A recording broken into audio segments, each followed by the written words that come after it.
So, I got a few angry complaints from Saif ul Haq and his friends, and they were like, you weren't taking care of him.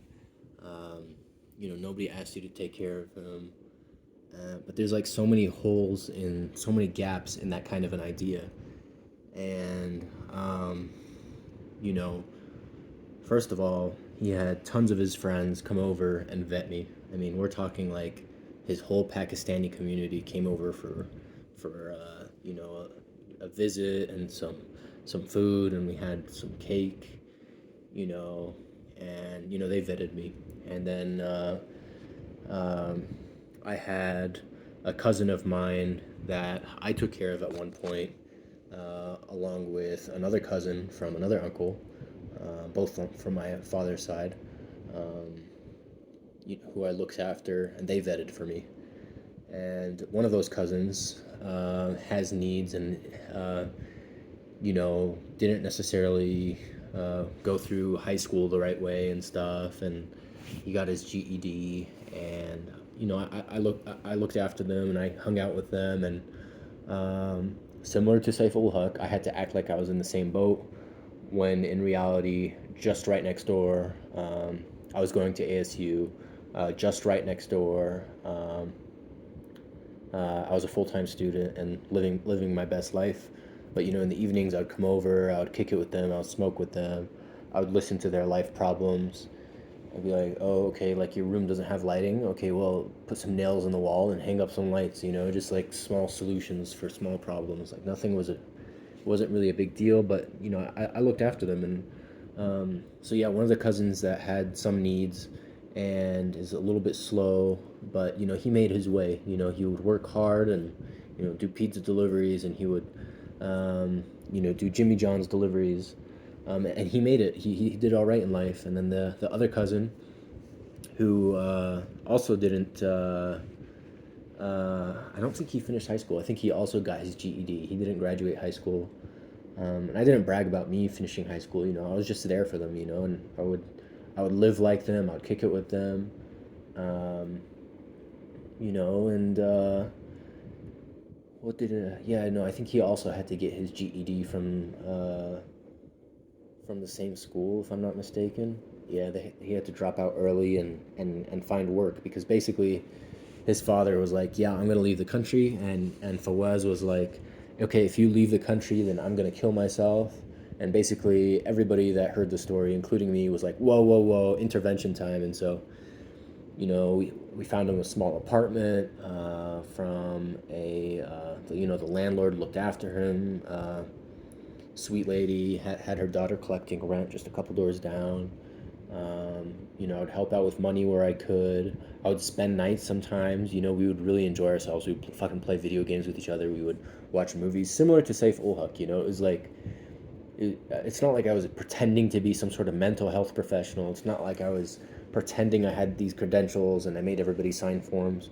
But there was this kind of, underlying understanding that, like, hey, I am here for you, and hey, people know that I'm here, and you know that I'm here. And so there was none of this cloak and dagger shit that I'm dealing with from their end right now, right? Fawaz and his friend Travis, and Travis's whole friend circle really have just been really dishonest and not cool to me. And they went to McClintock High School with me as well, and so um, the moment some money's on the line, everybody feels entitled to it. The other day, somebody I had a lot of respect for, Clark Weinberger, was like, "Hey, you're sexually harassing me and my girlfriend. Won't you just leave it be? Stop sexually harassing us." When in reality, it was them that approached me about, taking part in orgies and, sharing spouses and stuff like that, which I'm honestly not into. Like, haven't had a lot of adventures in that part of my life. I just keep it really simple, sex life wise. And so I was just kind of like politely declined. And then later on down the road, they were like, "You made us look bad, blah, blah, blah. Stop sexually harassing us." And it's like, oh, I get it, Clark. You're from the Jewish community. Lilia Bernanke looked bad for trying to falsify marriage with me so she could try to run off with half. Uh, the Tersinis looked bad because they covered up a sexual assault and a rape that happened on base. And so now you're coming to the rescue of your Jewish community, and you're trying to somehow flip it on me and say that I did the sexual harassment, I did the sexual assault, you know? And it's like Saif Olhak is doing the same thing with these other people. He's like, quick, everybody that's ever lived with him, do this and that. And so it's like, you know, Alex Hurtado started stalking me the other day. Him and his mother were in the car and they were following me around.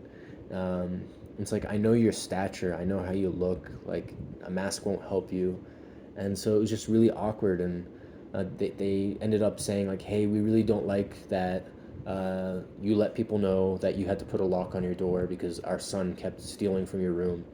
And I was like, hey, parents of Alex, like, you had to put a lock on your door as well because he was stealing from you as well. And, you know, people that go through addictions, I really feel for them. Like, shit happens, whatever. We all move past it. I want to move past it.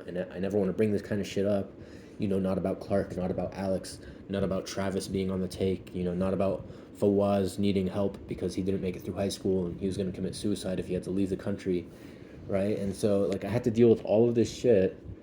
And, you know, Saif ul Haq is like trying to pay people to come up with some sort of narratives, but it's like the record's already there. Like, I don't have to lie for you guys to look bad. I just need to say my side of the truth. Like, uh, Travis, I know you would come over and hang out and smoke weed.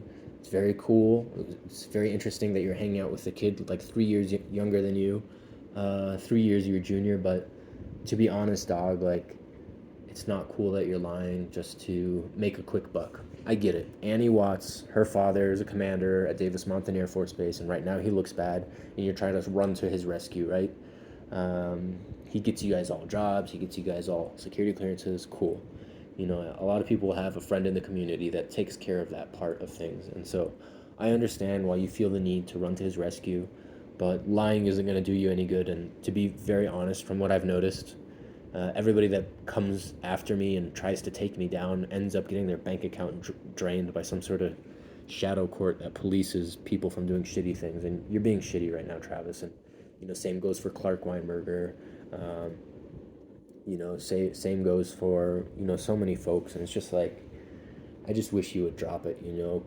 Like, I don't want to make Fawaz look like a suicidal, uneducated person, you know? Like, he made the right choice, to be honest. Like, who the fuck would want to go back to Saudi Arabia compared to the USA as far as having a, you know, American culture childhood goes? Like, obviously, you want to be in America. Okay, I get it. So I understand where he's coming from. This is what he wanted.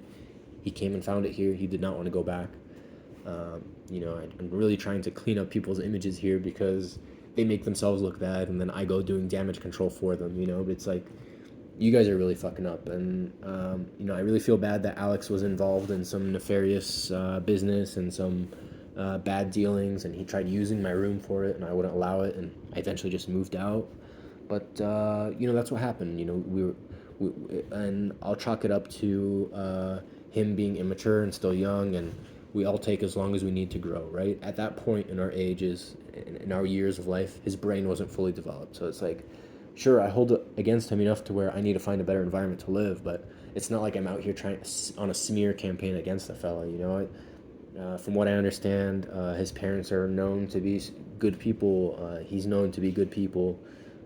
He has a lot of friends that love him, you know, and so I really, you know, and the same goes for Clark, and the same might go for Travis, and so it's like, I don't want to go smearing your guys' name just because he smeared mine, but I have to protect myself, and I have to say the truth, and I have to say my piece, and it's like, you know, I'm sorry if Fawaz, you know, had to go to Canada as some sort of refugee and get his citizenship there to live a life. But you know what? He was working at a dealership last time I talked to him, and he found a lady there, and he seemed happy. And so, like, I just dropped the topic there.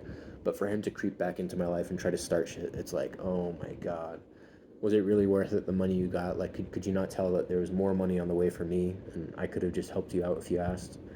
And so, folks, if you want money, just ask nicely. You know, when you go do stupid shit like this, uh, I start to doubt whether or not I want to be your walking, talking insurance plan if it goes sideways, right? If you lose your home, if you lose your car, like, do I really need to cover that shit because you guys were stupid and you tried to fuck me over? Like, at what point is it necessary for me to pay for your losses? You know, some people I care about so much that, it's like a no-brainer. But some of you folks, it's like, I knew your face in high school. That's about it, you know. You visited some kid like 4 years younger than you to smoke weed at his place. Like that's about as much as I know about you, you know. And um, folks, you know what they say, drive safe. And some of these Arizona drivers, God help you guys.